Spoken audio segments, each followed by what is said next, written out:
Jimmy Gang, the Army, the Navy, the Unstoppable. Welcome back to another video with your guy, man. Listen, today we got another last 24 hours, last moments. Today we talking about Aaliyah, man. May she rest in peace. She been resting for some years now. The chilling final hours of R&B icon Aaliyah. Trust me, this video gonna hit different for me, man. I loved Aaliyah. I grew up on the music. She was one of my first crushes, like first R&B crushes. And that's my era right there. My niece is named after Aaliyah. Like it runs deep, bro. But without further ado, I don't want to waste too much time. Let's get right into the video. I'm sipping on some. I'm burning on some. I don't care if it's a Monday. I'm getting my mind right. You heard? Any day can be your last. You never know when it's going to be. So I enjoy every day of mine. However, I feel like enjoying it that day. Jimmy Gang, let's go, man. I hope everybody good. I'm good. Good evening. Thanks for joining us. A breaking story out of the Bahamas tonight. Authorities have confirmed that R&B singer and actress Aaliyah is among 8 people in a plane crash. Her dreams were taken away. On board the doomed Cessna, Aaliyah and 8 others, including a representative for Virgin Records and a makeup artist. Investigators say one of the engines apparently failed. They crashed just short of a runway on Abaco Island. The very first thing I did was kneel down next to pretty much each one of them, one by one, and just kind of sat there and talked to them for a couple of minutes. Like, you know, my first thing is like, I'm so sorry this happened to you.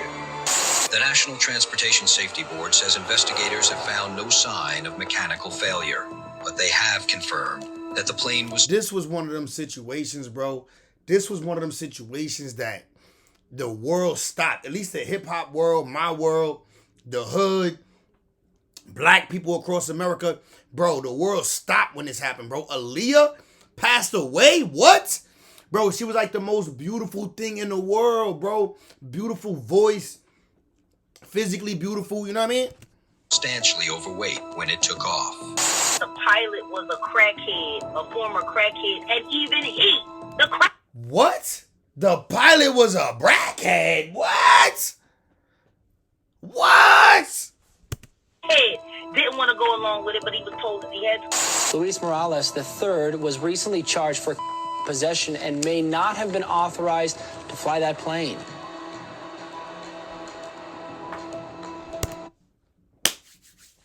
How do you let an NBA superstar, an NBA superstar, I'm tweaking, I'm lit already. How do you let an R&B superstar, get on a plane that's getting piloted by a crackhead? That's crazy. A bracky? Not a bracky. That's crazy, bruh.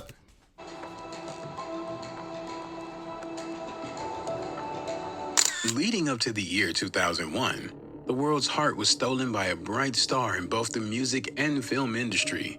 At 22 years of age, Aaliyah Dana Houghton was not only an actress who starred alongside the legendary Jet Li and DMX in the film Romeo Must Die, but she also... Bro, I love that movie too. I still watch that movie just because I love Aaliyah. And it's a good movie. And DMX in it. The name, the Rest queen in of peace, urban DMX too. pop, for her mesmerizing vocals, trendy style, and Bro, she was beautiful, bro. This was like a natural beauty, bro. This was a natural, beautiful woman. Young woman, beautiful, natural, bro. I had the OD crush on Aaliyah as a kid, bro. talent. She was already earning awards and breaking records as a female in the industry and was on her way to surely continuing dominating with her talent. But her life would begin on a path to a fatal decline as the year progressed. The events were set in motion the moment she decided to shoot a music video for her hit single, Rock the Boat. Around August 21st, 2001, she would make an appearance on BET's 106 in Park. And We Need a Resolution did so good. Who remembers 106 in Park, bro? 106 in Party. My nigga Bow Wow was Mr. 106 in Park, bro. I used to rush home from school, watch 106 in Park, then go outside. Rush home from school. I'm talking about nigga, I'm like, nah, I gotta make it home for 106, nigga. Watch the joint, 106 in Park, then go outside and play with the homies, get in trouble, whatever, do little bad kid stuff. Bro, I love 106 in Park, bro, for real. AJ and Free was the classic. Then the other, Terrence Howard, what's his name? Is that his name? And then the other girl, Roxy. Countdown there. We gotta know what the next video is, and I hope you're saying it's a song I love. Yes, it is. It's Rock the Boat. Yes! It's Rock the Boat. Yeah! Now, when can we expect that? I shoot the video tomorrow, as a matter of fact. Okay. Filming for the visuals would begin August 22nd, 2001, with fans excitedly awaiting to see the finished product with video director Hype Williams on the helm. Filming began in Miami. Yo, having Hype Williams as your director meant everything back in the day, bro. You saw Hype Williams on directing any hit video, hit song, bro. He was the guy, bro. For real. Big video productions. That's when they had them big video production budgets, like for real. Where everything appeared fine. With green screen set up along with cameras and visual effects, professionals had all the tools to create the envisioned ocean scenes for the video. However, August 24th, as filming continued, the decision was adjusted to film on a beach in the Caribbean island of the Bahamas. The itinerary for the music video was not an easy list to complete. There were numerous scenes inclusive of choreography to perform, so understandably, it was exhausting for the star of the show, Aaliyah. Still, on August 25th, 2001, the final day of filming, Aaliyah, along with the filming crew and dancers, showed up and showed out, as she performed like the perfectionist she was. Before wrapping up and getting on a boat to depart the location, close friends and video choreographer Fatima Robinson recalled at the end of the video shoot, Aaliyah was exhausted and ready to be on her way back to the States. The shoot wasn't supposed to be over until the following day, but having captured everything they needed ahead of time, her trip back was pushed forward that same August 25th. Dang, like, why are we rushing things? Why is we rushing things? Like, bro, take the scheduled trip. Like, I don't know, bro. I don't know if that has anything to do with it, but why are you pushing the thing? And then you gonna get a crackhead to drive the ship? Come on, bro. I mean, drive the plane? Boyfriend and renowned music figure at the time, Dame Dash, was going to meet with Aaliyah in Miami to spend time together while she was also scheduled to meet up with rapper Freeway and Beanie Siegel to collaborate on a remix of their song, Rock the Mic. With the music video finished ahead of time, everything was falling right into place. But something would fall out of place, ending Aaliyah's life before her arrival to Miami. So we was in Miami, and we actually, when Aaliyah passed, she was on her way to Miami to come to the studio with us. Aaliyah would get onto a boat with a couple of members from her crew, and off they went. Fatima Robinson would take one photo before they left. Unknowingly to her, that would be the last time she would ever see them again. Aaliyah and her entourage would arrive at the Leonard. Oh, look, they look mad happy, bro. Lit. Like, imagine that. Like, this is back in the day, bro. She going out to the Bahamas, bro. You know she felt good. Like, I'm out to go to the Bahamas to shoot this video. Like, I'm really touching success. Like, that's how she felt, bro. This is nasty, man. I hate to see a young life snuffed out so early. So talented and beautiful. Thomas International Airport, formerly known as the Marsh Harbor Airport, in the Abasco Islands of the Bahamas. That's when her instincts began to kick in, probably trying to save her from what was about to happen. Aaliyah would message her boyfriend Dame, informing him she wasn't comfortable flying on the plane that was charted, as it was the smaller model Cessna. I wouldn't have been comfortable getting on that either. What? Nah. How much? What's the budget? What is the label budget? No way we could afford to be dancing on a yacht just now. A huge yacht we was just dancing on. But y'all put me on this tiny little flyer plane. Like, this is a cargo plane, look like. This is like one of them planes they throw some of the cargo on, you know what I'm saying? You got a couple extra bags, throw that on there. Like, yo, I know a nigga who own a plane that look like this. I literally know somebody. Like, I met him at my job. He owned a plane like this, bro. Like, shout out to the plane, but I don't want to fly on that. From the Bahamas? I might want to just go in the air a little bit around and right here in the area. From the Bahamas to the United States, you're crazy, bro. You're crazy.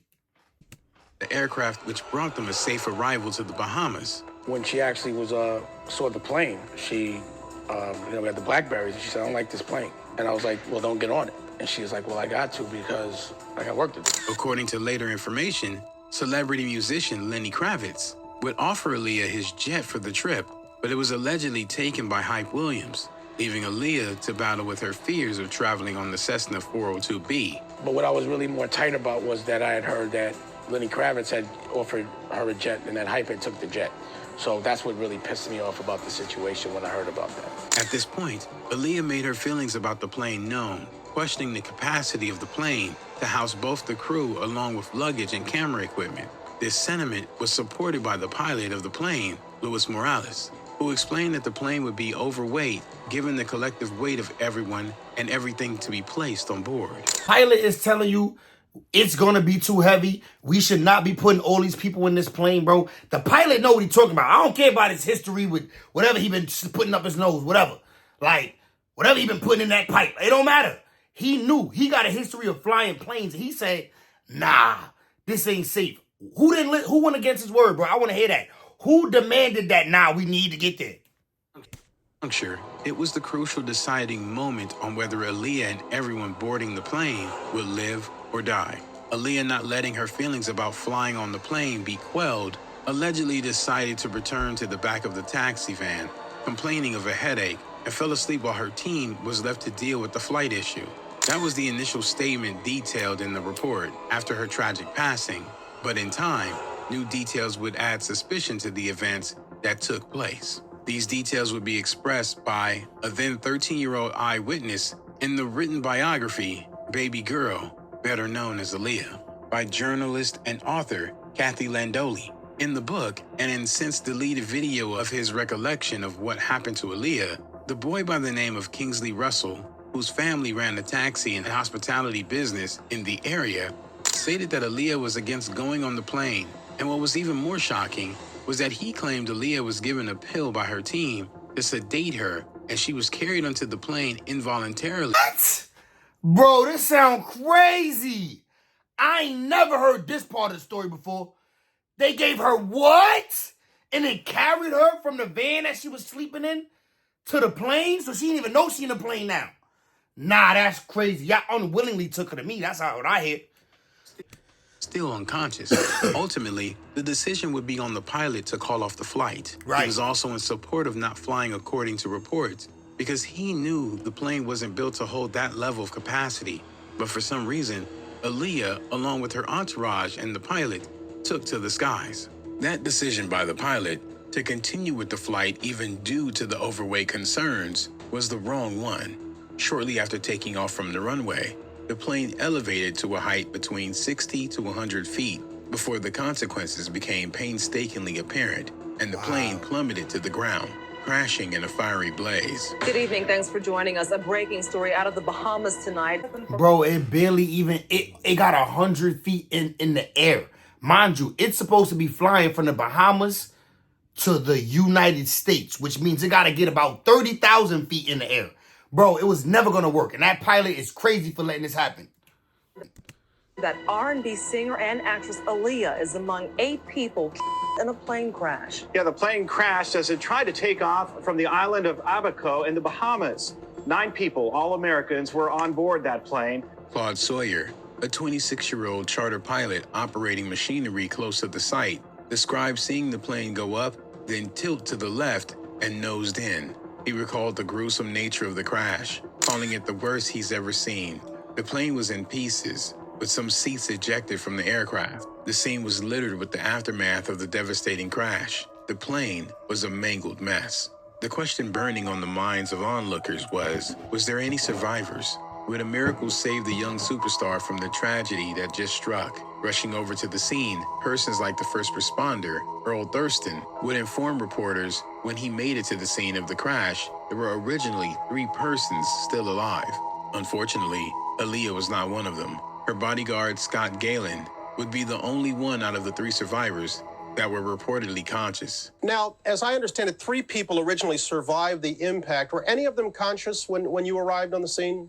Yes, sir. Mr. Scott Gallen, he was still conscious at the time. That's Aaliyah's bodyguard, right? Yes, that's a bodyguard. Unfortunately, Scott Galen passed away on the way to the hospital, but before he succumbed to his injuries, he was able to inform paramedics what happened from his perspective, stating that after takeoff, the plane slid a little to the right, and the pilot tried to recover it by turning to the left. But as he turned to the left, the plane just ditched and fell completely out of the sky. Scott was remembered as a gentle, caring giant by friends and loved ones, and the driver of the ambulance recalled Scott's main concern while on the way to the hospital was the well-being of his client, Aaliyah. The 2 other crew members that were alive after the crash also succumbed to their injuries, totaling to all 9 passengers losing their lives in the tragic accident. This is so irresponsible, bro.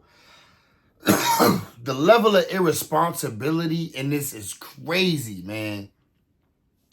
But you can't even hold dude accountable. He lost his life as well. The pilot lost his life too. He was doubtful too. He like, yo, I don't think we should do it. I don't think we should do it. But he let them do it. He let that pressure get to him, man. Sheesh. It was a chilling scene. Rest in peace to every single person. All 9 people on that plane, man. Plane debris and body bags as the deceased were removed from the crash site. After the horror incident, an investigation into the crash was launched, as well as an official inquiry into Aaliyah's passing, which took place in the Bahamas. It is reported that pathologist Dr. Giovanni Raju, who carried out the inquest, concluded that the singer passed away from severe burns, a blow to the head, and severe shock. Dr. Raju also confirmed that the star was vulnerable as she had a weak heart, and concluded she went into such a state of shock, even if she had survived the crash, recovery would have been near impossible. News articles flooded the printeries, informing the public of the grim news. It was a time of mourning, but that grief would soon have mixed emotions with anger, along with questions on if it was a result of mechanical error or human negligence. Soon, that question began having answers, and when an article printed that the pilot's warning was ignored, the information was further compounded with shocking details that showed the plane crash could have been avoided if only proper procedure was followed. Still, while many stated the pilot issued warnings to the crew over the overloaded capacity of the aircraft, why would they even let her get on this little tiny plane, bro? I got on a small plane going to St. Kitts. I got on a small plane. It's a smaller plane that I got on going to St. Kitts. Then you had to get on a big plane, then get to a certain island, then fly over here to get to St. Kitts. And it was a real small plane, but not even as small as that right there, bro. And it was only like 5 of us on that plane. And that plane was way bigger than this plane that we just saw, that she was on, bro. That's crazy. His accreditation to fly on that day was even more damning. Investigations revealed details of his background that showed the moment he was assigned as the pilot, Aaliyah and her crew was doomed. A report would indicate that Morales flew the plane that day while possibly under the influence. According to pathologist Dr. Giovanni Raju, pilot Luis Antonio Morales had an illegal substance in his urine and traces of alcohol in his stomach at the time. Bro, so he was lit. Like, the pilot was on one, bro. He was peddling stuff up his nose, had something in his pipe, and had a drink. Bro, that's crazy, dog. They was doomed regardless. They was doomed, bro. That's why he let them put all that luggage on there and still say, you know what, y'all want to go? All right, cool. That's just like a drunk nigga, right? Y'all want to go? All right, well, let's go then. You know what I'm saying? Shaking my head, bro. This brought widespread speculation as to if that impaired the pilot's judgment in deciding to fly over 700 pounds, exceeding its capacity, leading to the plane crash. It seems everyone from the taxi driver chauffeuring Aaliyah around the Bahamas to a custom official all had the same concerns about the overweight flight, yet pilot Morales gave in and took off nonetheless. These findings opened a slew of more shocking details. According to reports, just 12 days before the plane crash, Morales was before a judge in Fort Lauderdale, Florida. A then 30-year-old Luis Antonio Morales was accused of 3 felonies, stealing a toolbox and a toy airplane, trying to sell $345. Okay. The toolbox, okay. The toolbox is worth some bread. I understand that. But you stole a toy airplane? Bro, you a whole pilot. You a whole pilot and you stealing toy airplanes? What, that was for your little kid? That was for your daughter, your son? Bro, I want to know why. aircraft parts, and possession of an illegal substance. Since they were his first offenses, Broward County Circuit Judge Royce Agner opted for leniency, handing down a sentence of 3 years probation. The charter company Black Hawk International Airways directly came into question, as it was also found that Morales became a pilot at the charter mere days before the fatal plane crash. Not only that, but they violated FAA rules because the FAA requires a list of certified pilots to be used for each charter aircraft, and Morales was not on the list provided by Black Hawk International Airways, which operated the flight boarded by Aaliyah and her entourage. Following a scathing report by the FAA, it was alleged that the pilot was not approved to fly the aircraft, stating that Morales had falsely obtained his FAA license by showing hundreds of hours that he never flown. Further, leading investigators Randy Butler of the Civic Aviation Department stated that neither Black Hawk nor Skystream, the plane's registered owner, had a permit to operate commercial charter flights. Bro, this was all bad. This was all bad. Like, who booked these people? Who was in charge of this? The people, whoever was in charge of this, need to be held responsible too. Because you ain't do your due diligence, bro.